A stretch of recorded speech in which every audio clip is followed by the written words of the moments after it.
2 days నుంచి ఏ news ఛానెల్‌లో చూసినా, ఎక్కడ చూసినా ఒకటే న్యూసు. 30 సంవత్సరాలు యూఎస్ఏలో ఉండి గ్రీన్ కార్డ్ ప్రాసెస్‌కి వెళ్తుండగా వాళ్ళని డిపోర్ట్ చేశారు అని జెప్పేసి. ఐ మీన్ డిటెన్షన్ సెంటర్‌కి తరలించారు అని. అసలక్కడ ఏం జరిగింది? వాళ్ళ యొక్క బ్యాక్‌లో జరిగిన స్టోరీ ఏంటనేసి ఈ వీడియోలో షేర్ చేద్దాం అనుకుంటున్నా.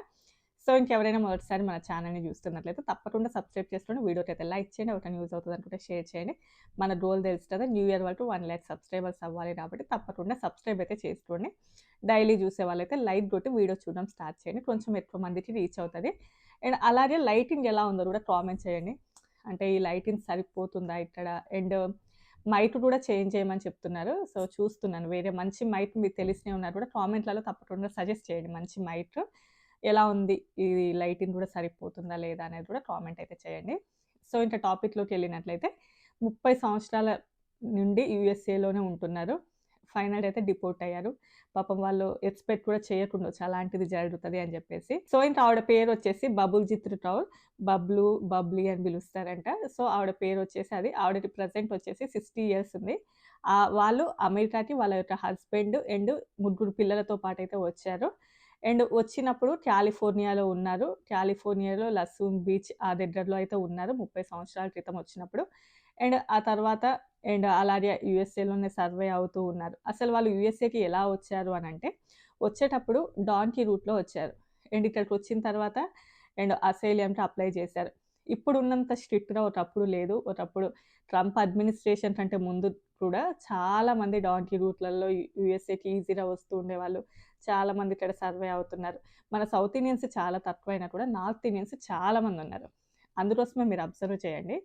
ఏదైనా ఒక నార్త్ ఇండియన్ న్యూస్ ఛానెల్ కానియండి, లేకపోతే యూట్యూబ్ ఛానెల్స్ కావచ్చు.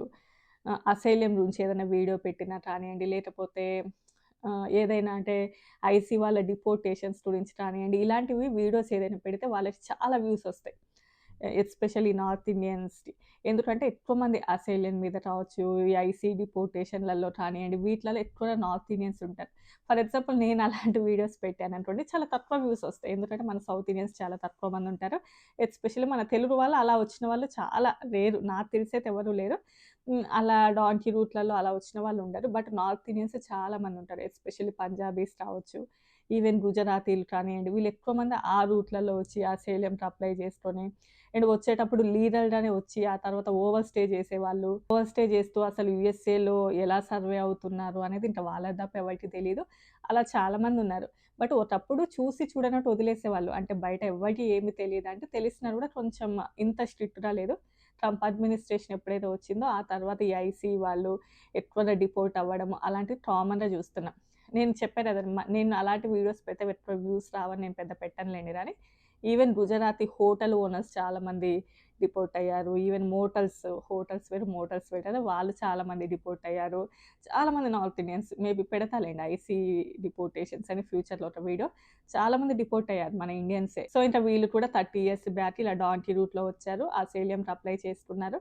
ఆ తర్వాత ఈఏడీ మీదనే వర్క్ చేస్తూ ఉన్నారు. ఈవెన్ అసైలియం అప్లై చేశారు. ఈఏడీ అలాంటివి వస్తాయి కదా! దాని మీదనే వర్క్ చేస్తున్నారు.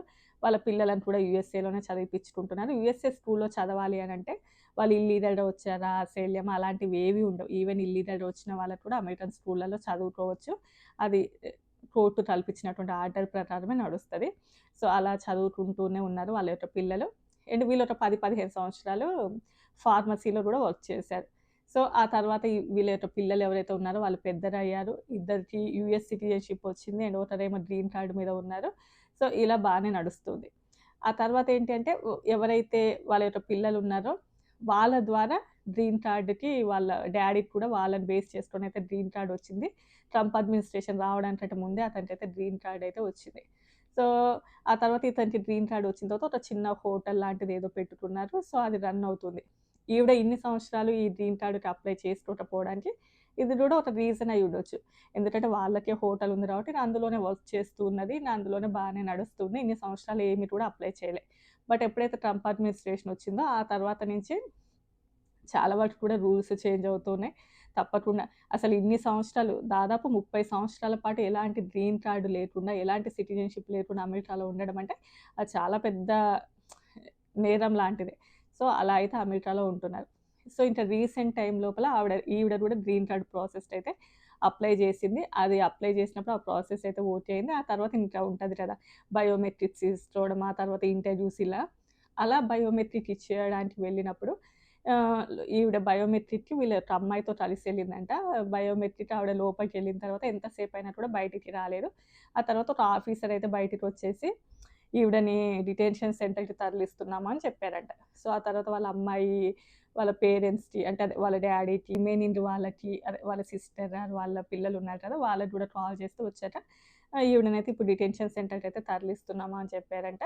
అండ్ చాలామంది ఏంటంటే వీళ్ళకి కొంచెం సపోర్టివ్‌గానే ఉన్నారు. ఎందుకంటే ఆల్రెడీ దాదాపు 30 సంవత్సరాల క్రితం అమెరికాకి కొంచెం ఆహ్, సర్వీస్ చేస్తున్నట్లుగానే లెక్క. అండ్ వాళ్ళ పిల్లలు గూడా యూఎస్ సిటిజన్సే కదా!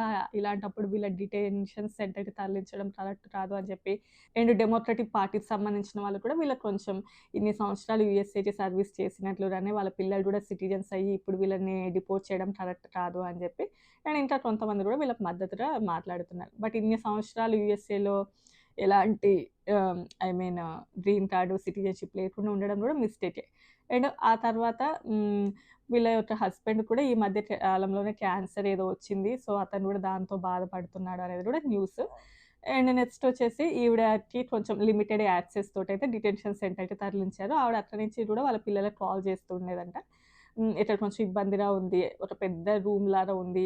ఇలాంటి వాళ్ళు అంటే ఎవరైతే ఈ మధ్యన డిపోర్టేషన్స్ ఎక్కువయ్యాయి కదా! సో, వాళ్ళందరిని కూడా ఒక రూమ్‌లోనే పెట్టారు. అలాంటి కొన్ని అక్కడున్న ఇన్ఫర్మేషన్ అయితే వీళ్ళకైతే షేర్ చేసింది. అసలు ఈవిడనెందుకు అంటే బయోమెట్రిక్స్ తీసుకోవడానికని ఎళ్లి ఫింగర్ ప్రింట్స్ టైమ్ లోపల ఎందుకు అరెస్ట్ చేశారు అనంటే, వీళ్ళు ఒకప్పుడు అసైలంకి అప్లై చేసినప్పుడు ఆహ్, ఇలా మధ్యలో హాజరవ్వాల్సింది ఉంటదంట కోర్ట్‌కి. అంటే మధ్యలో హియరింగ్ జరుగుతది. ఇలా అసైలంకి అప్లై చేసిన కేసెస్ ఉంటాయంట. దానికి వీళ్ళేం పెద్దగా అటెండ్ అవ్వలేదంట. ఒకప్పుడు వెళ్ళిన వాళ్ళు చాలామంది ఇలానే ఉండేవాళ్ళంట. సో, పెద్దగా అటెండ్ అయ్యేవాళ్ళు కాదంట. ఆ తర్వాత అట్లనే యూఎస్ఏలోనే ఉంటున్నారు. ఆ టైం లోపల జడ్జి ఎవరైతే ఉంటారో వాళ్ళు వీళ్ళని డిపోర్ట్ చేయండి అని చెప్పేవాళ్ళంట. అలా చెప్పినా కూడా ఎవరిని కూడా డిపోర్ట్ చేసేవాళ్ళు కాదంట. ఇగ అలా, అలా ఇంకా నడుస్తూనే ఉండేది. అందరూ అలానే ఉండిపోయిన వాళ్ళే చాలా మంది ఉన్నారంట. ఈవెన్ ఇండియన్సే కాదు ఇలా వేరే కంట్రీ వాళ్ళు కూడా. అంటే మెక్సికన్స్ రావచ్చు, ఇంకా ఫిలిపియన్స్ ఇట్లా వేరే కంట్రీస్ నుంచి వచ్చిన వాళ్ళు కూడా ఇలా హియరింగ్ ఉన్నప్పుడు అటెండ్ అవ్వకపోతే ఇంకా అలా ఇది దాదాపుగా కొన్ని సంవత్సరాల క్రితం జరిగినప్పుడు ఇలా డిపోర్ట్ చేయండి అనేది కూడా ఉందంట. బట్ చాలామంది ఎక్స్‌పర్ట్స్ ఏంటంటే, ఈ ట్రంప్ అడ్మినిస్ట్రేషన్ రాకముందు గనుక ఈవిడ గ్రీన్ కార్డ్‌కి అప్లై చేసుంటే ఆల్‌మోస్ట్ ఈవిడ గ్రీన్ కార్డ్ వచ్చేది అంతా అయిపోయేది. ఎప్పుడైతే ఇంక ట్రంప్ అడ్మినిస్ట్రేషన్ వచ్చింది కాబట్టి ఇప్పుడు బ్యాక్ ఎండ్‌లో ఉన్నాయి మొత్తం గూడా బాగా వెతికి తీయడం వల్లనే ఈవిడని ఇప్పుడు డిపోర్ట్ చేశారు అని జెప్పేసి ఎక్స్‌పర్ట్స్ చెప్తున్నారు.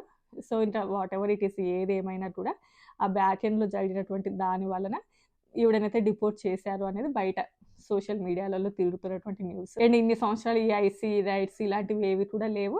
అండ్ ట్రంప్ అడ్మినిస్ట్రేషన్ కంటే ముందు వాళ్ళ హస్బెండ్‌కి అయితే గ్రీన్ కార్డ్ అయితే వచ్చింది. బట్ ఈవిడకైతే అప్పుడు అప్లై చేసుకోలేదు. ఇప్పుడు రూల్స్ చేంజ్ అవుతున్నాయి. ఇలా లేకపోతే అమెరికాలో ఉండడం కష్టం అంటున్నారు కాబట్టి, మేబీ వాళ్ళ హస్బెండ్‌కి వచ్చింది కాబట్టి ఈజీగానే ఈవిడకి కూడా వస్తది అనే ఉద్దేశ్యంతో చేసుకొని ఉండొచ్చు. మేబీ ఇట్లా డిటెన్షన్ సెంటర్‌కెళ్తది అనేసి ఆవిడ కూడా ఎక్స్‌పెక్ట్ చేయకుండొచ్చు. ఐ డోంట్ నో ఎవరు ఎక్స్‌పెక్ట్ చేయరు కదా! సో, మొత్తానికైతే వీళ్ళ కేస్‌లో అయితే జరిగిందిది. సో, ఎవరైనా మేబీ మన వాళ్ళెవరు ఉండరులెండి నాకు తెలిసి సౌత్ ఇండియన్స్ కానీ, మేబీ అలా ఉంటే మేబీ ఈ కేసుని బట్టి చాలామంది జాగ్రత్త పడుతూ ఉండొచ్చు. ఇప్పుడు ఈవెన్ గ్రీన్ కార్డ్‌కి అప్లై చేసుకోవాలి అని అనుకున్న, అలా వచ్చిన వాళ్ళు ఎవరైనా ఉంటే. సో, నార్మల్ వాళ్ళకైతే ఏమి ప్రాబ్లమ్ అయితే ఉండదులెండి కానీ, వీడియో నచ్చితే లైక్ చేయండి. By by.